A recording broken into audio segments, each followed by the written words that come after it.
Muy buenos días. Hoy vamos a hablarles de un tema que es dedicado a las pruebas. En el sistema pasado no sabíamos, no podíamos entender la importancia de la incorporación de las pruebas. Vamos a tratar de demostrarles por qué en el sistema pasado se encontraban estas viciadas. Todas las pruebas de una u otra manera eran corrompidas, eran alteradas, pero hoy en el sistema de justicia penal acusatorio debemos de saber cómo se lleva a cabo una incorporación. Vamos a darle paso a la siguiente gráfica. Les mandamos un abrazo. Su amigo Miguel Ángel Reyes Juárez desde Orizaba, Veracruz. Gracias. Incorporación de pruebas, artículo 383 del Código Nacional de Procedimientos Penales. En el sistema pasado nosotros no podíamos darnos cuenta de la importancia que revestía el manejo de las pruebas.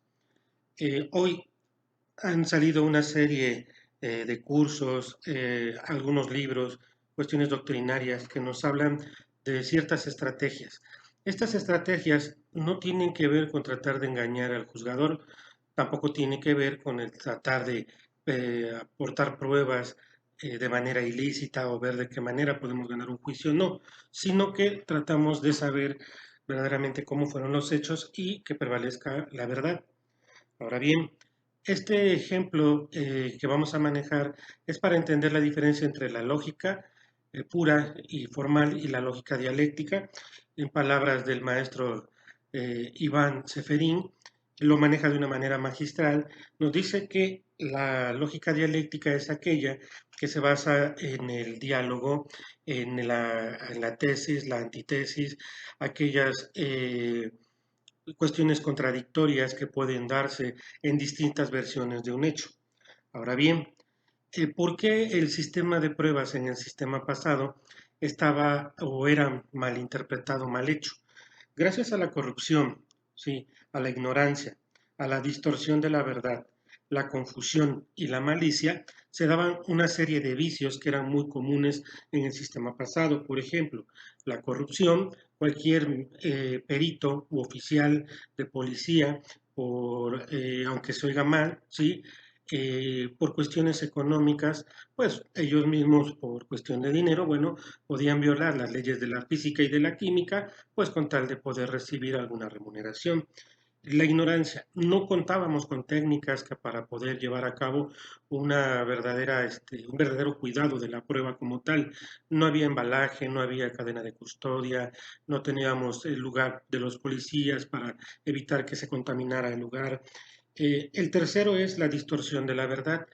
Casi por lo regular los abogados y los ministerios públicos siempre tratábamos de que los testigos de uno y de otro lado pues dijeran cosas que no son ciertas, que si por ejemplo la persona no estuvo ahí, bueno, voy a poner dos, tres testigos que estuvo en otro lado.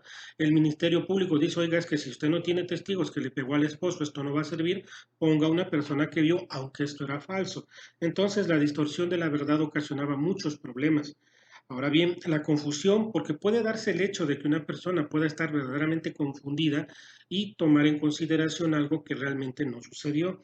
Y por último, la malicia, esa malicia que nosotros utilizábamos como abogados para tratar de ganar el asunto, los ministerios públicos por su parte para triunfar, los jueces para tener su beneficio o su interés. Todo esto era lo que hacía que las pruebas no pudieran ser tomadas en consideración de una manera prudente.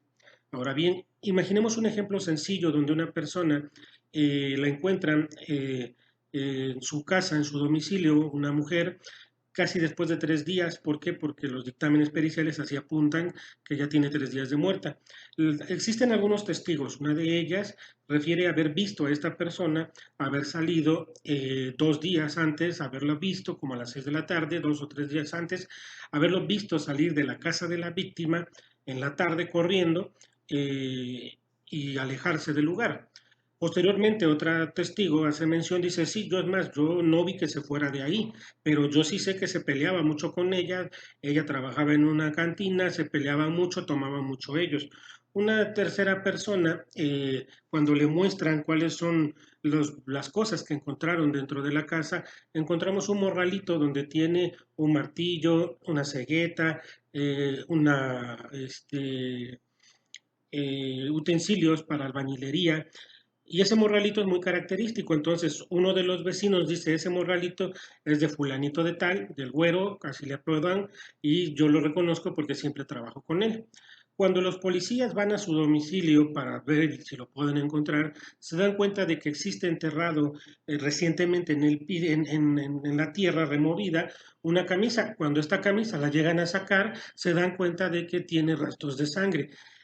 Cuando buscan a esta persona, al güero, el güero pues no está aquí. Lo buscan y dicen, al parecer, ¿sabes qué? Se fue de aquí. Entonces se gira una orden de aprehensión. Cuando es detenido, él estaba en otro estado. Si ustedes se dan cuenta, la lógica nos apuntaría que él fue el que cometió el homicidio. Pero, ¿qué pasa verdaderamente en la lógica dialéctica?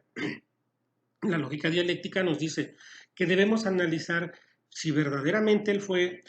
¿Cuántas hipótesis no pueden entrar en ese sentido, en esos momentos? ¿Sí? Entonces nosotros debemos de saber cómo interpretarlas. ¿Por qué? Porque bien pudo haber sido una persona distinta, la que lo pudo haber cometido, bien pudo haber sido a ver, que llegó al lugar de los hechos y al encontrarlo con la amante, el amante pudo haber atacado, o el esposo de la señora haber atacado a la mujer, y pues el güero salió corriendo y huyendo por miedo, pero pudo él no haberlo hecho. Hay muchísimas hipótesis. Estas muchas hipótesis es la lógica dialéctica. Muchas veces creen los compañeros que el abogado debe de aprender en base a la experiencia, de ir y estar en juicios ya en el Ministerio Público o en los juzgados para que aprenda y tenga experiencia. No, el verdadero abogado aprende en base al estudiante, aprende en base a esa lógica dialéctica, que no es otra cosa de plantear casos en su casa, en su cuarto, ver cómo los puede resolver en su mente y, claro, buscar un fundamento legal, claro, ver cómo es el procedimiento, los códigos penales, la teoría del delito, todo esto, pero debemos de estudiar muy distinto a que, como muchos dicen, tenemos que ir a la práctica para poder aprender. Disculpen, pero eso no es posible. No se puede llevar a cabo de esa manera, sino a través del estudio que nosotros hagamos pormenorizadamente utilizando nuestra lógica dialéctica. Esta gráfica, si se dan cuenta, está basada en el artículo 383. Este es un criterio de la Corte donde nos dice como primer parte elegir al testigo perito, narrativa del objeto, mostrarle el objeto, reconocimiento y acreditación, motivos por los cuales lo reconoce, enseñar a la parte contraria y solicitar su incorporación. El criterio de la Corte nos dice así: elegir a un testigo o perito que lo reconozca, como podría ser la persona o agente policíaco que lo localizó, el primero, o quien participó en la elaboración del segundo. Aquí si se dan cuenta, en la parte que dice elegir, pues vamos a elegir a la persona que verdaderamente lo proporciona, ¿sí? En este caso después dice narrativa del objeto. Aquí nos dice el número 2: una vez que el testigo perito narre los hechos que le constan y los relacionados con el objeto documento, esa persona nos va a decir, sabe que el objeto, la camisa, la pistola, yo la vi en el lugar de los hechos cuando llegué por esto. Ah, perfecto. Posteriormente el abogado debe demostrarle, ¿sí? Que debe de describir él cómo es el objeto, después nosotros vamos a mostrárselo, dice, este le debe ser mostrado para que lo reconozca, es decir, para que él mismo lo acredite que efectivamente es el que él nos está refiriendo. Número 3: al momento de su acreditación del instrumento respectivo, el deponente debe de expresar los motivos por los cuales lo reconoce, si es cierto, ¿por qué? Porque tenía esta mancha, porque estaba roto, porque tenía este casquillo, por lo que sea, por el documento, por lo que pudiera ser. Posteriormente, el objeto o documento debe de ser mostrado a la parte contraria, como ustedes se dan cuenta, a mostrarle a la parte contraria, precisamente para respetar el principio de contradicción. Y número 5: hecho lo anterior, previa solicitud expresa de la parte interesada, el medio de convicción relativo puede incorporarse al juicio. ¿Para qué? Para que al incorporarse, gracias a los interrogatorios, contrainterrogatorios, a los exámenes técnicos o periciales, la experticia, todo esto, ahora sí la prueba ya debidamente incorporada, nosotros podamos llevarla a juicio. Esto no se hacía en el sistema pasado. Les pedimos que tengan mucho cuidado. Esperemos que les haya servido esta explicación. Les mandamos un fuerte abrazo desde Orizaba, Veracruz. Su amigo Miguel Ángel Reyes Juárez. Muchísimas gracias.